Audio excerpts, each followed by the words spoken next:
مرحبا بكم متابعين الأعزاء.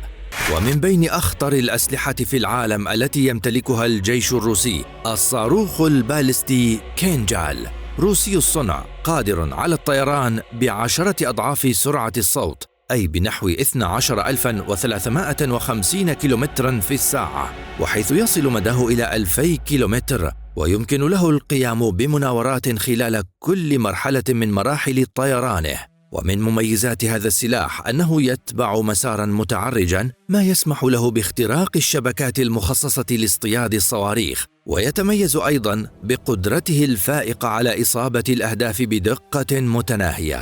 ويمتلك الجيش الروسي أيضاً مجموعة كتائب الجحيم التي تمتلك بدورها سلاحاً فتاكاً من راجمات الصواريخ، التي تسمى أيضاً بالشمس الحارقة، لأنها مجهزة بقوة نارية هائلة، تعتبر ثاني أقوى سلاح في العالم بعد الأسلحة النووية، كما ويمكنها إطلاق صواريخ برؤوس حربية مجهزة بقنبلة فراغية. ويتم تثبيت هذه الراجمات على منصة دبابة من طراز T-72.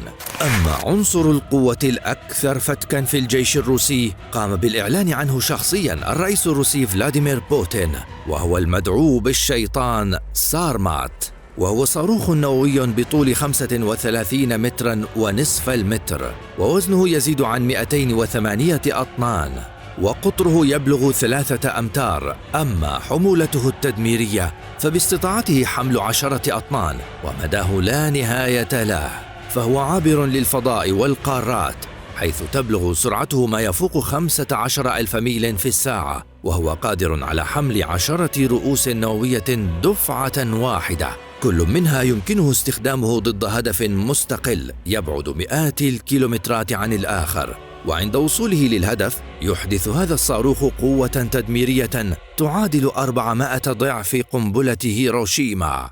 صاروخ الشيطان هذا يطلق من تحت الأرض، وهو محمي بمنظومة صواريخ دفاعية متطورة تمنع عملية تعطيل إطلاقه أو استهدافه، غير أن الرادارات والمنظومات الدفاعية للناتو وأمريكا غير قادرة على اعتراضه وإسقاطه بسبب تقنية الصاروخ المتطورة التي تتميز بالتخفي والمناورة وتنفيذ هجوم مضاد في أي نقطة يكون فوقها.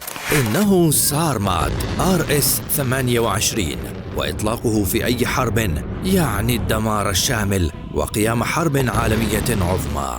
وهكذا أحبتي نصل معكم إلى ختام هذه الحلقة، نرجو أن تكونوا قد استفدتم من متابعتها. لا تنسوا الضغط على زر اللايك والاشتراك في القناة وتفعيل زر الجرس ليصلكم كل جديد منا. شكرا للمتابعة وإلى اللقاء.